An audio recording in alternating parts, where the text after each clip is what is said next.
Hai semuanya, perkenalkan aku Galih Fadil Sugara dari MKN 23 dan hari ini kita bakal bareng-bareng belajar mengenai pengantar risiko dan imbalan mata kuliah manajemen keuangan. Jadi, tunggu apa lagi? Simak yuk! Oke teman-teman, jadi kita akan langsung aja belajar bab 8 yaitu risiko dan imbalan teori pasar modal. Tujuan pembelajarannya adalah ini bisa dibaca sendiri ya teman-teman.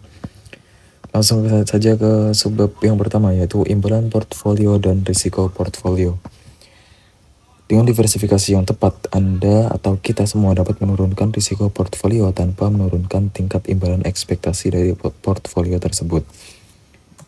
Risiko-risiko yang dapat dieliminasi melalui diversifikasi tersebut tidak dapat diperoleh pada pasar keuangan. Jadi simpelnya diversifikasi itu ada dua saham nih, itu saham-saham yang sama-sama berisiko. Tapi dengan diversifikasi kita bisa meniadakan atau setidaknya mengurangi risiko dari dua saham tersebut dengan cara membeli dua saham tersebut secara bersamaan. Untuk menghitung tingkat imbalan ekspektasi suatu portfolio, kita memberikan bobot pada tiap-tiap tingkat imbalan ekspektasi dari masing-masing investasi dengan menggunakan pecahan atau porsi dari portfolio yang diinvestasikan pada tiap-tiap investasi tersebut. Jadi tinggal mengalihkan bobot portfolio dengan tingkat imbalan atau expected return yang dihasilkan dari aset I. Bisa dilihat di sini rumusnya. W1 atau bobot portfolio dikali dengan expected return ditambah dengan bla bla bla bla sampai ke N. Kita langsung aja ke contoh kasusnya, yaitu menghitung tingkat imbalan ekspektasi suatu portfolio. Hitunglah nilai imbalan ekspektasi dari portfolio milik Penny di mana ia menempatkan 1/4 uangnya ke dalam treasury bill atau surat berharga negara dan setengah uangnya ke saham Starbucks. Nah, ini yang aku bilang tadi, yaitu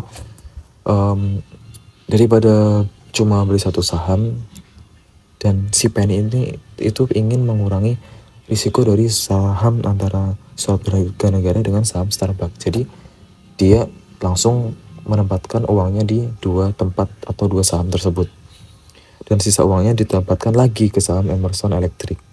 Kita langsung aja ke langkahnya. Ya, ini hanya sekedar data tingkat imbalannya, yaitu T-Bills 4%, Emerson Electric 8%, Starbucks 12%. Langkah 2 adalah menentukan strategi solusi.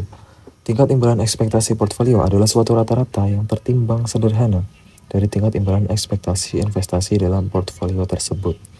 Kita dapat menggunakan persamaan 81 untuk menghitung tingkat imbalan ekspektasi. Maksudnya persamaan 81 tuh rumus yang tadi ya. Yang ini. Oke, kita kembali lagi ke langkah, yaitu menentukan strategi solusi. Kita harus mengisi kolom ketiga, produk, untuk menghitung rata-rata tertimbangnya. Penyelesaian, langsung aja kita dengan rumus yang tadi, yaitu adalah bobot, yaitu 25%, dikali dengan expected return-nya 4%. Bentar, kita ini 4%. Tadi ini bobotnya 25 ya. 25% kali dengan ini, kita masukin aja data-data yang ada di tabel tadi, menghasilkan 0,09 atau 9%. Itu untuk expected rate of return portfolionya. Penyelesaian produk, sebagai alternatif kita dapat mengisi tabel dari langkah 2 berikut untuk mendapatkan hasil yang sama.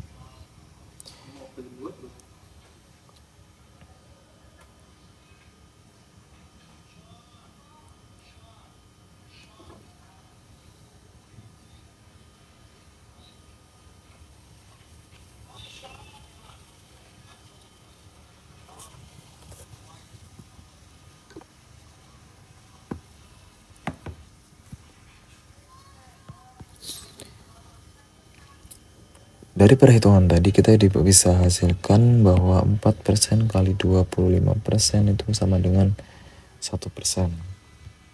Bentar aku mau hitung dulu.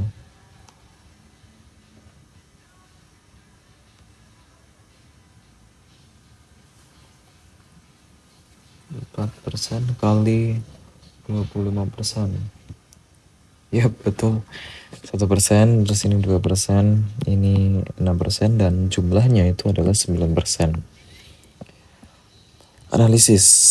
Nah, dari hasil tersebut kita bisa menyimpulkan bahwa nilai tingkat imbalan investasi yang dilakukan Penny adalah 9% untuk portfolio berupa 25% treasury bill, 25% saham Emerson Electric Stock, dan 50% saham Starbucks.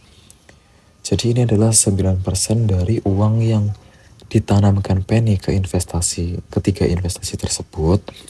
Nah, komposisinya adalah 25% untuk treasury bill atau surat berharga, 25% Emerson, kemudian 50% atau yang terbesar adalah saham Starbucks. Jika kita mengubah persentase investasi pada setiap aset tersebut, maka hal ini akan mengubah nilai ekspektasi imbalan dari portfolio tersebut. Kemudian kita akan mengevaluasi risiko portfolio atau dengan cara diversifikasi portfolio, yaitu mengurangi risiko dengan cara memasukkan sejumlah besar investasi ke dalam suatu portfolio. Itu disebut dengan diversifikasi. Hasil yang diperoleh dari diversifikasi tersebut bergantung pada tingkat korelasi antar investasi tersebut yang diukur dengan koefisien korelasi. Koefisien korelasi dapat berkisar dari min 1,0 negatif sempurna, yang berarti bahwa dua variabel bertentangan secara sempurna, hingga plus 1 atau korelasi positif sempurna. Semakin rendah korelasi, maka semakin besar pula keuntungan yang akan diperoleh dari diversifikasi. Kesimpulan dari melakukan diversifikasi adalah 1. Suatu portfolio dapat menurunkan risiko dibandingkan dengan risiko rata-rata dari investasi individual yang ada di dalam portfolio tersebut. Jadi dengan memasukkan beberapa uang sekaligus dalam beberapa investasi itu akan menurunkan risiko dibandingkan dengan hanya berinvestasi pada individual saham atau pada satu saham saja. Kemudian yang kedua adalah kunci dari penurunan risiko melalui diversifikasi ini adalah kombinasi investasi yang imbalannya tidak berkorelasi positif sempurna. Kemudian kita akan menghitung standar deviasi dari imbalan portfolio atau risiko dari imbalan portfolio.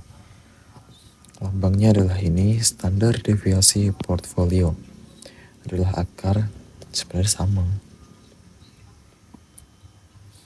Bisa lihat teman-teman, ini adalah standar deviasi atau risiko. Kemudian W1 adalah proporsi atas portfolio yang diinvestasikan ke dalam aset I. Kemudian standar deviasi the rate of return earned by asset, and P correlation between the rates of return earned by asset I, dan C the symbol. Simbol ini tuh diucapkan dengan rho I, C represent atau merepresentasikan korelasi antara rate of return for aset 1 dengan aset 2. Oke, kita lanjut ke diversifikasi dan koefisien korelasi saham Apple dan saham Coca-Cola.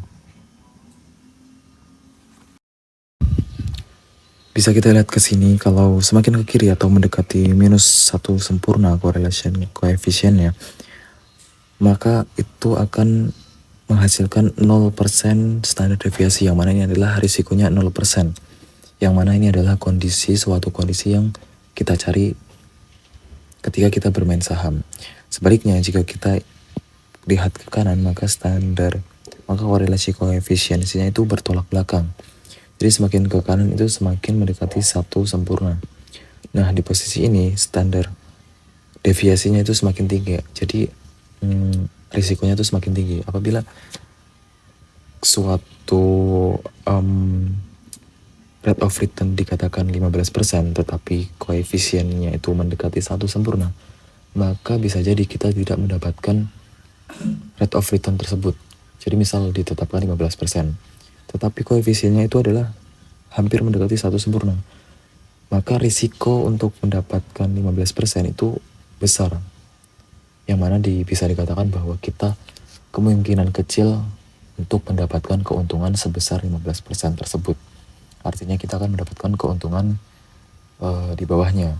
Sebaliknya, apabila koefisien korelasinya itu mendekati -1, itu risikonya semakin kecil. Jadi kesempatan kita untuk mendapatkan rate of return sebesar 15% itu semakin besar, atau bahkan pasti mendapatkan rate of return sebesar 15% tersebut. Oke, kita langsung ke tabel tadi. Ini adalah translate dari grafik sebelumnya, yaitu yang mana adalah korelasi. Ketika korelasinya adalah -1 sempurna, maka expected return-nya 0,14. Ini tetap ya expected return-nya. Standar deviasi atau risikonya itu 0%. Jadi bisa dikatakan ini adalah jaminan kita akan mendapatkan expected return-nya itu 14%. Tapi tentu saja ini kalau di dunia nyata, secara nyata di dunia persahaman kita sangat sulit untuk mendapatkan suatu expected return yang pasti atau terjamin 14%. Kemudian kita lihat ke bawah, ketika korelasinya 1, nyaris sempurna 1, itu pasti risikonya akan semakin besar. Jadi kita kemungkinan kecil untuk mendapatkan expected return yang benar-benar 14%. Yang mana dalam artian lain adalah kita akan mendapatkan expected return di bawah 14%. Lalu kemudian adalah dampak dari koefisien korelasi pada risiko portfolio. Kita ketahui dari gambar sebelumnya bahwa semakin rendah korelasi, semakin besar keuntungan dari diversifikasi, atau semakin kecil risiko untuk mendapatkan tersebut, dan semakin besar kemungkinan kita untuk mendapatkan keuntungan sebesar tersebut, yaitu mungkin bisa 14%. Lalu sesuai tabel sebelumnya. Kalau +1 artinya karena risikonya sampai 20%, bisa dikatakan no benefit atau kita akan merugi. Kemudian kalau 0 adalah substansi benefit, atau ya tengah-tengah lah, kita bisa untung. Setidaknya kita untung. Kalau yang -1, korelasinya -1, itu kita akan mendapatkan keuntungan maksimum, yang mana the risk of portfolio can be reduced to 0. Bahkan kita akan beralih ke kemungkinan yang menyatakan bahwa kita pasti akan mendapatkan expected return sebesar itu. Kemudian kita akan membedah kasus, menghitung risiko dan imbalan suatu portfolio. Hitunglah nilai imbalan ekspektasi dan standar deviasi dari portfolio S&P 500 dan dana internasional, di mana korelasinya diasumsikan 0,20. Nah, ini 0,20, dan Sarah menempatkan separuh uangnya ke tiap dana tersebut. Langkah 1 adalah gambaran data. Jadi ini adalah investment fund-nya antara ini sama ini. Kemudian expected return-nya 12%, 14%, standar deviasinya 20% atau risikonya 20%, risikonya 30%, investment weight atau bobotnya 50-50. Maksudnya si Sarah tadi mengalokasikan uangnya itu sama besarnya, yaitu ke 50% ke S&P, kemudian 50% lainnya ke international fund.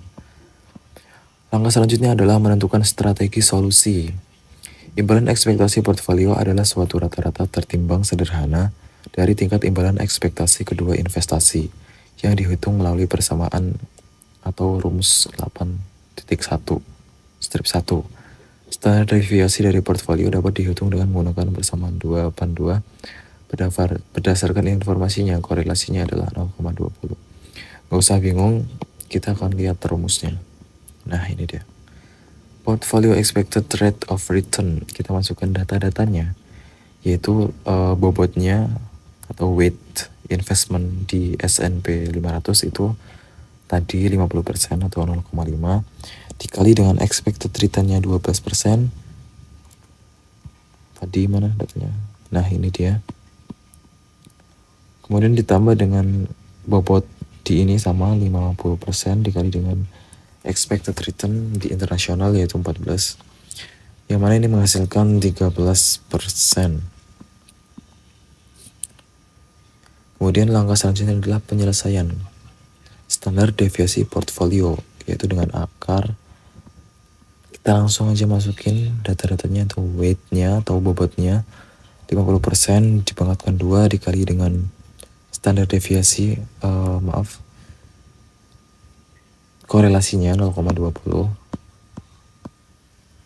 atau 0,2 dipangkatkan 2 ditambah dengan 0,5 dikali dengan 3/2 terus kemudian ditambah 2 kali bobotnya, bobot 1 50% kali dengan 20 kemudian kali dengan 2 kali 3, ketemunya adalah akar dari 0,0385.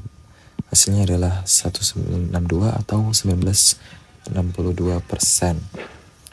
Kemudian kita setelah mendapatkan hasil tersebut, kita analisis bahwa suatu rata-rata tertimbang sederhana dari standar deviasi dua buah investasi akan menghasilkan nilai standar deviasi sebesar 25%, yaitu 20 kali 0,5 ditambah 30 kali 0,5 atas portfolio tersebut.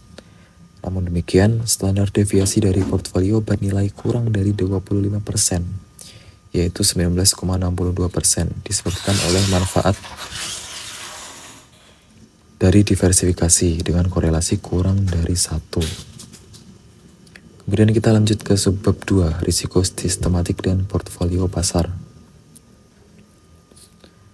Menurut teori CAPM atau Capital Asset Pricing Model, risiko relevan dari suatu investasi berkaitan dengan bagaimana suatu investasi memiliki kontribusi terhadap risiko portfolio pasar.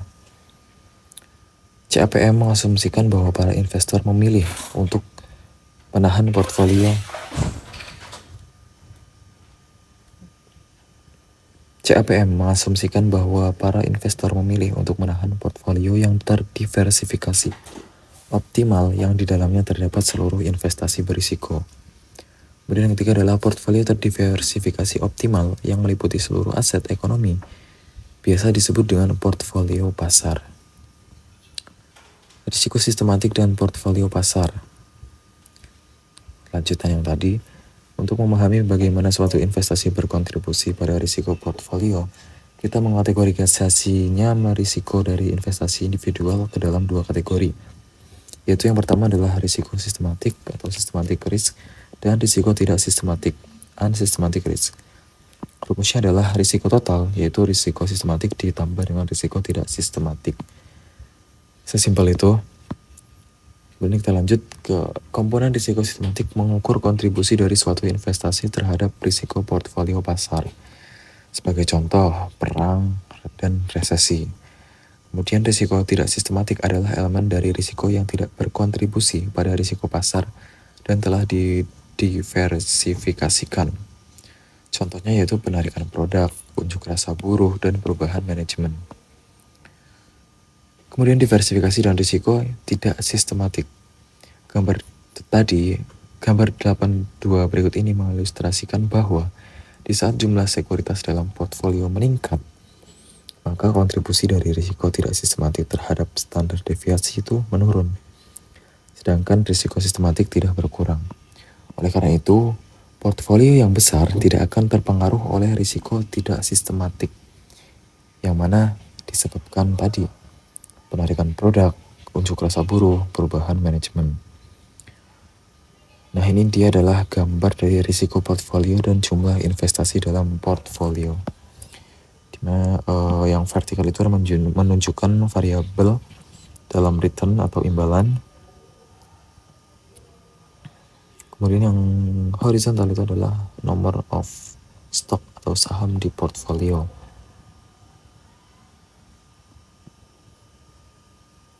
Kemudian risiko sistematik dan beta. Risiko sistematik diukur dengan koefisien beta.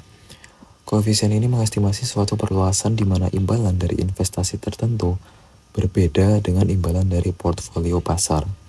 Dalam praktik, hal ini diestimasi dalam bentuk kurva garis lurus. Lihat gambar 83. Oh, maaf ini. Nah, ini adalah kurva lurusnya.